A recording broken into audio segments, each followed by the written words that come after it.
बंद पैकेट में पहुंचे रोज आपकी चौखट पे, एकदम शुद्ध, ज्ञान विश्वास से भरा।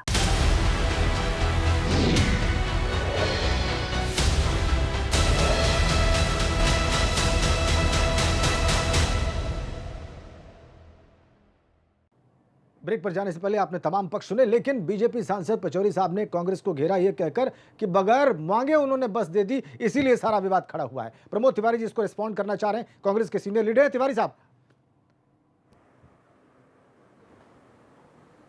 आदरणीय पचौरी जी से मंत्री रहे हैं, कैबिनेट मंत्री रहे हैं, मेयर रहे हैं, कानपुर के वरिष्ठ राजनेता हैं।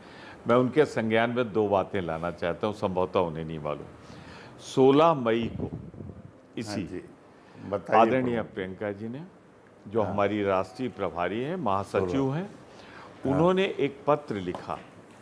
और उस पत्र में कब लिखा मालूम है आपको? जब एक दृश्य देखा गया कि औरैया में मर गए 25 लोग, जब देखा गया कि रास्ते में जो लोग चल रहे हैं, जिसका जिक्र अभी बर्क साहब ने भी किया, कि वो दृश्य कितना दयनीय था कि रेल लाइन पर 1600 पड़े हैं, रोटियां पड़ी हैं, बैल की जगह आदमी जुता हुआ है, बेटी लेकर बाप को जा रही है, पैरों में छाले पड़े हुए। तो एक पत्र लिखा, वो ये पत्र है। मैं पचौरी जी के लिए ख़ास तौर से ध्यान दिलाने के लिए लिख रहा हूँ। 16 मई को। और उसमें प्रियंका जी ने ये कहा कि उत्तर प्रदेश में जो सड़कों पे निरंतर मजदूर चल रहे, कोई इनकार नहीं कर सकता कि निरंतर चल रहे थे, ट्रक पे चल रहे थे, पैदल चल रहे थे, जो जिसको साधन मिल रहा चल रहा था। हम भी 1000 बसें आपको देना चाहते हैं, आप भी जो लगा रखी, आपकी भी लगी रहे, उसमें हमारी भी लग जाए। और उसके बाद 18 मई को, यही मैं फैक्ट देना चाह रहा था, 18 मई को बाकायदे एडिशनल चीफ सेक्रेटरी ने लिखित रूप से 1000 बसों की सूची मांग ली और सूची मांगकर उन्हें स्वीकार कर लिया। अब उनको शायद ये उम्मीद थी कि हम बसें देंगे नहीं। जब हमने नगला में 1000 बसें खड़ी कर दी, 1100 बसें, तो उसमें देखने लगे कि रजिस्ट्रेशन किसमें है, नहीं किसमें नहीं है। अभी कहा परिवहन मंत्री राजस्थान ने कि एक आदेश से जून तक यूं ही बढ़ गया है। हमने तो ये सवाल नहीं उठाया, मुझे कहना पड़ रहा है मजबूरी में, कि जो बसें कोटा गई थी इनकी, उत्तर प्रदेश की, उसमें बहुत से ऐसे थे जिनमें स्कूटर का नंबर था, जिनमें दूसरी चीज़ों का नंबर था, पर बस बन के गई।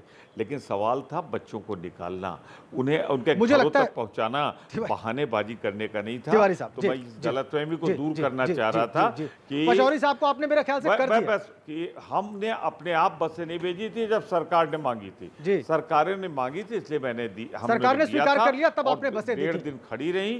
काश उन बसों को इस्तेमाल कर लेते तो 1 लाख लोग पहुंच जाते। आइए इस गंगा में सब लोग अपना अपना इस यज्ञ में अर्पण करें। इस समय ये ना देखो, अब ठीक कहा पचौरी जी ने, बड़ी अच्छी बात कही कि वो हम ये दिखाना चाह रहे थे सरकार रक्षा में नहीं, हमने तो ये भी कह दिया, तो ये भी आपने बता दिया। चलिए तिवारी साहब, ये आपने पहले भी शो में कहा तिवारी जी, इसमें कोई शक नहीं है। हमें राजनीति, प्रमोद तिवारी जी, आपने इस शो में पहले भी ये बात कही, जब ये बात उठी थी, इसमें मैं इस शो को होस्ट कर रहा था, मुझे अच्छे से याद है, आपने तब भी कहा था। मुकेश कुमार जी हमारे साथ हैं, वरिष्ठ पत्रकार हैं। सर देखिए, आप समअप करिए। मुझे जो बात समझनी है वो ये है मुकेश जी, हमारे दर्शकों को भी, कि ये बीएसपी सिलसिलेवार अटैक कांग्रेस पे क्यों कर रही है, जबकि सत्य और तथ्य दोनों पब्लिक डोमेन में हैं। मुकेश जी।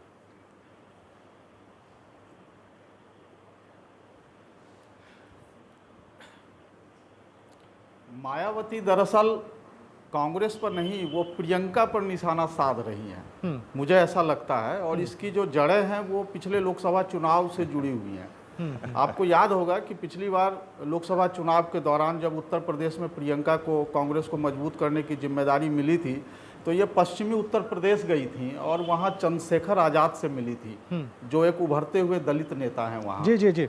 और दूसरा, इन्होंने इलाहाबाद से बनारस तक जो गंगा यात्रा की थी, तब ये उन बस्तियों में गई थी जो बसपा का वोट बैंक है। अच्छा।